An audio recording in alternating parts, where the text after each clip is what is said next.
আজকের ভিডিওটায় GL, EGL, PL এবং IL সম্বন্ধে বলছি। এগুলো ইন্টারভিউর জন্য 200% ইম্পর্টেন্ট। শুধু তাই নয়, একজন প্র্যাকটিসিং সিভিল ইঞ্জিনিয়ারের অবশ্যম্ভাবী এইগুলো জানা দরকার, নইলে সে কোনো সাইটে কাজই করতে পারবে না। সুতরাং যথেষ্ট ইম্পর্টেন্ট ভিডিও, তোমরা খুব মন দিয়ে দেখবে। ইজিএল মানে এক্সিস্টিং গ্রাউন্ড লেভেল, পিএল মানে প্লিন্থ লেভেল, আইএল মানে ইনভার্ট লেভেল। এখন আমরা জিএল আর ইজিএল এই দুটোর মধ্যে আসি। এই কালো কালি আর লাল কালির ছবিটার দিকে দেখো। এখন কোনো একটা প্রজেক্ট সাইটে একটা কাজ শুরু হওয়ার ঠিক আগে সেখানে পাইল লোড টেস্ট ইত্যাদি এগুলো করা হয়। এখন ইজিএল বলতে আমরা বুঝি ওই প্রজেক্টের যে সাইট, সেখানে গ্রাউন্ডের আন্ডুলেশনের জন্য, ওঠানামার জন্য গ্রাউন্ডের যে লেভেল বিভিন্ন জায়গায় বিভিন্ন ধরনের, যেমন এই দেখো একটা গ্রাউন্ডের লেভেল, এই একটা গ্রাউন্ডের লেভেল, এই একটা গ্রাউন্ডের লেভেল, এই একটা গ্রাউন্ডের লেভেল, এই একটা গ্রাউন্ডের লেভেল, এখানে একটা গ্রাউন্ডের লেভেল। তাহলে গ্রাউন্ডের লেভেল কারোর সঙ্গে কারোরই সমান নেই। তাহলে বিভিন্ন গ্রাউন্ড লেভেল, তাহলে ইজিএল বিভিন্ন হতে পারে, যেটা প্রকৃতি দত্ত হল। বেশ, তাহলে আরও একটা এখানে জিনিস, ইনভার্ট লেভেলও খানিকটা জেনে নাও। এখন ইনভার্ট লেভেল এখানে বললো যে পাইল লোড টেস্টার জন্য ইনভার্ট লেভেল দেওয়া আছে -5 মিটার। ইনভার্ট লেভেল তাহলে মাইনাসে থাকছে, মানে গ্রাউন্ডের নিচের দিকে, অর্থাৎ গ্রাউন্ডের আরও ভেতরের দিকে হবে। দেখো এই যে ইজিএলটা আমাদের বিভিন্ন বলে, ধরো এই একটা ইজিএল, এই একটা ইজিএল, এই একটা ইজিএল, তাহলে এখান থেকে 5 মিটারের এইরকম একটা জায়গায় আসবে। আবার এখান থেকে যদি ধরি এই 5 মিটার এরকম আসবে, এই 5 মিটার এরকম আসবে, তাহলে 3টে 5 মিটার 3 রকম জায়গায় এসছে এই পাইপ লোড টেস্টের জন্য। তাহলে এটা হলো কেন না ইজিএল বিভিন্নতায়, বুঝতে পারলে?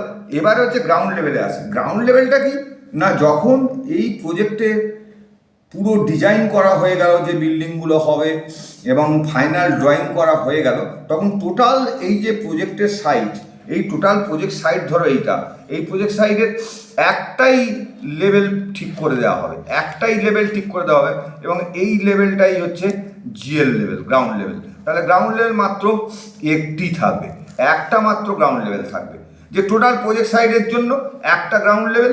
তাহলে এই ইজিএলগুলোকে, এই যে এখানকার ইজিএলগুলোকে, এই যে লাল কালিতে যে গ্রাউন্ড লেভেলটা শো করেছি, তাহলে গ্রাউন্ড লেভেলে কনভার্ট করতে হবে।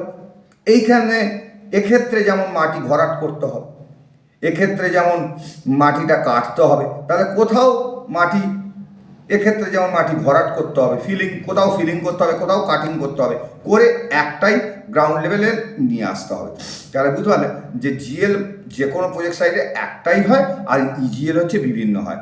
আর ইনভার্ট লেভেল আরও বোঝার সুবিধার জন্য, ধরো এগুলো সাধারণত আমাদের প্লাম্বিং ওয়ার্কের ক্ষেত্রে মাটির নিচ দিয়ে যে সারফেস, মাটির নিচ দিয়ে যে আন্ডারগ্রাউন্ড ড্রেন, আন্ডারগ্রাউন্ড রিজার্ভার, এই সমস্ত প্লাম্বিং ওয়ার্ক আইটেমের মধ্যে যেগুলো রয়েছে সেগুলোর ক্ষেত্রে ইনভার্ট লেভেল দেওয়া আছে। ধরো -3 মিটার ইনভার্ট লেভেল বললো, তাহলে এই গ্রাউন্ড লেভেল থেকে 3 মিটার ভিতরের দিকে এই যে আন্ডারগ্রাউন্ড যে ড্রেনটা রয়েছে, এই ড্রেনের লেভেলটা, এখন এই ড্রেনের লেভেলটা যে 3 মিটার, এই 3 মিটারটা কোথায় আসবে?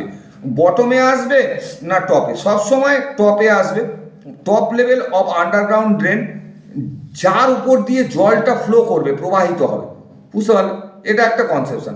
এবার প্লিন্থ লেভেলে আসি। প্লিন্থ লেভেল আর জিএল তখনই এক হবে, ধরো এই একটা রোড, এটা ধরো রোড, এটা রোডের লেভেল, আর এইখানে আমার বাড়িটা রয়েছে, এটা হচ্ছে ধরো বাড়ি, এটা ধরো জিএল গ্রাউন্ড লেভেল, যার উপরে আমার বাড়িটা তৈরি হবে। তাহলে গ্রাউন্ড লেভেলটাকে দেখছি রোড লেভেলের অনেক নিচে আছে। তাহলে বৃষ্টি ইত্যাদি ক্ষেত্রে জলগুলো গড়িয়ে কি হবে? ফ্লোর লেভেল দিয়ে, কারণ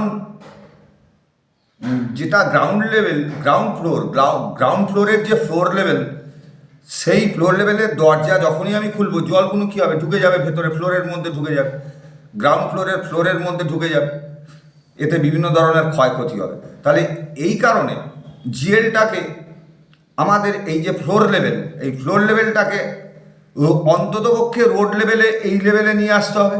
এই লেভেলে যদি আমাদের নিয়ে আসতে হয় তাহলে এই অংশটা কী করতে হবে, মাটি দিয়ে ফিলিং করতে হবে। এটা সাধারণত 2 ফিট থেকে 3 ফিট এরকম হয়ে থাকে। তাহলে এই লেভেলটাই তখন প্লিন্থ লেভেল হয়ে যাবে। তাহলে প্লিন্থ লেভেল এমন একটা লেভেল যে লেভেলের ঠিক উপরেই গ্রাউন্ড ফ্লোরের কনস্ট্রাকশনটা শুরু হয়। তাহলে এক্ষেত্রে তাহলে রোড লেভেল অর্থাৎ প্লিন্থ লেভেল আর গ্রাউন্ড লেভেল অনেকটাই ডিফারেন্স। আবার যদি আমার বাড়িটার লেভেলটা মানে গ্রাউন্ড লেভেলটা আর রোডের লেভেল একই লেভেলে যদি থাকে, একই লেভেলে সেম লেভেলে যদি থাকে, তাহলে তখন পিএলটাই জিএল হিসাবে ট্রিট হয়ে যাবে। অর্থাৎ জিএল পিএল একই হয়ে যাবে, এক্ষেত্রে সেম হয়ে যাবে জিএল পিএল। তাহলে রোড লেভেল এবং আমার বাড়ি তৈরির যে গ্রাউন্ড লেভেল সেম লেভেল হলে জিএল পিএল এক। তাহলে কিছু কিছু ক্ষেত্রে জিএল পিএল এক হতে পারে, তবে এই সুযোগটা খুবই কম থাকে। সাধারণভাবে জিএল এবং পিএল লেভেলের মধ্যে পার্থক্য থাকে 2 ফুট থেকে 3 ফুট, এবং পিএল লেভেলের ঠিক ওপরেই গ্রাউন্ড ফ্লোরের যে ফ্লোর কনস্ট্রাকশন সেটা শুরু হয়। তাহলে আশা করি মোটামুটি বুঝতে পারলে আজকের যে আলোচনাগুলো জিএল, ইজিএল, পিএল এবং আইএল বারবার ধরে তোমরা শোনো আমার ভয়েসটা। এটা ইন্টারভিউর জন্য ভেরি ভেরি ইম্পর্টেন্ট এবং প্র্যাকটিক্যালে সাইটে কাজ করার ক্ষেত্রেও যথেষ্ট ইম্পর্টেন্ট একটা কনসেপশন বা ধারণা। যদি কিছু প্রবলেম থাকে তোমরা কমেন্ট সেকশানে লিখে জানাতে পারো। এছাড়া যথারীতি সাবস্ক্রাইব, লাইক এবং চেনা পরিচিতদের মধ্যে শেয়ার করে দিও। আজ এই পর্যন্তই। Thank you.